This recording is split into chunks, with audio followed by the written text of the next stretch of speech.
New here at noon, Kentucky's governor just confirmed at least one death attributed to this week's winter storm. A 72-year-old woman in Whitley County died of hypothermia after a significant fall, he said.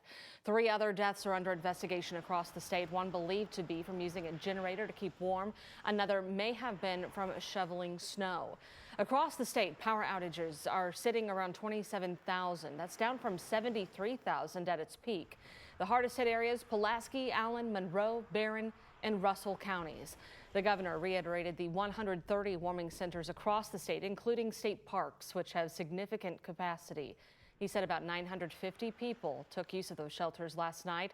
Roads are improving with nearly 1,500 trucks, which have tracked 670,000 miles over these last few days.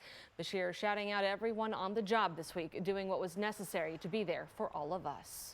Kentucky State Police telecommunicators are working at all hours, ensuring that no call goes unanswered in this storm.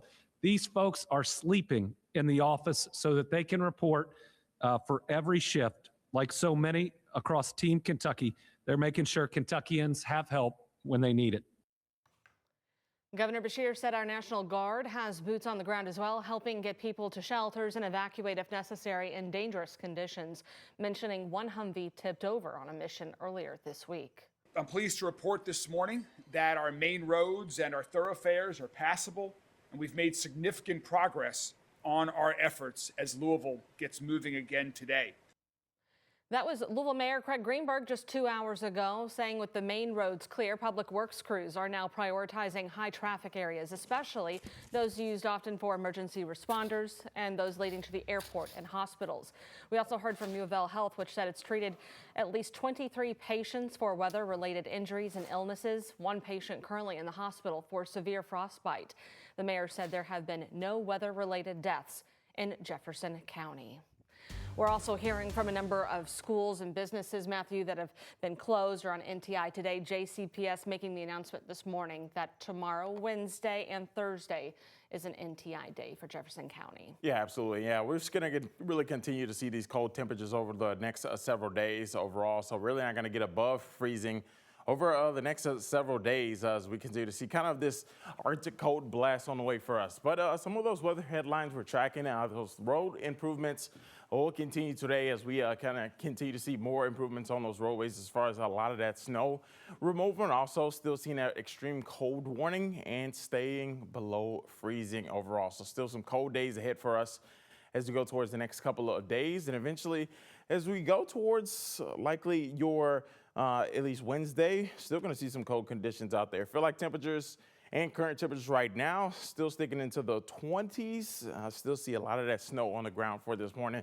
Lower 20s into Louisville, 21 degrees in LaGrange, and out into Madison, 23 degrees. Overall, as to give you a look, like I said, at those feel like temperatures, we're still seeing those still into likely the single digits in some of those areas. So just into Louisville, 9 degrees, LaGrange at 7 degrees. And overall, as we look at what's ahead, the hourly planner will bring us up into the mid-20s and eventually falling back down into the lower teens by tonight. Overall, that hometown forecast does have temperatures to fall into the single digits, possibly 2 below in Louisville. And by that time we reach tomorrow, another day of some cold temperatures, as we'll see temperatures into the lower 20s for highs as we head towards tomorrow. So it'll be some cold days ahead, so get ready for another cold day for your Wednesday, back into your Thursday and Friday. I'll have more time out the rest of the week in just a few minutes. Back over to you, Brooke. All right, thanks, Matthew. If you are going to head out on the roads, Kentucky State Police ask you to take a minute to fully clear the snow and the ice off your car, not just that little spot you see there in the windshield. Snow and ice can come loose while driving and become a serious hazard and threat to others. And for some, it's covered cars. For others, it's still the streets. Our Ian Hardwitt and photojournalist Levi Hammer spoke to neighbors trying to dig out around Cooper Chapel Road.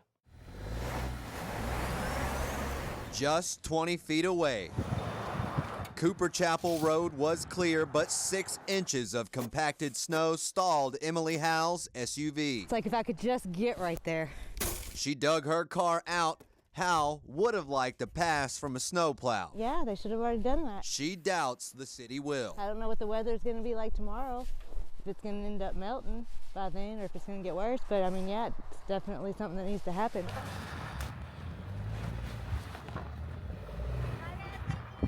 2 hours later, Hal broke free and went for ice melt. We are going to start having those contractors help out with some of these additional neighborhood streets. Mayor Craig Greenberg did not say exactly which streets will see extra attention from 10 private crews hired by the city.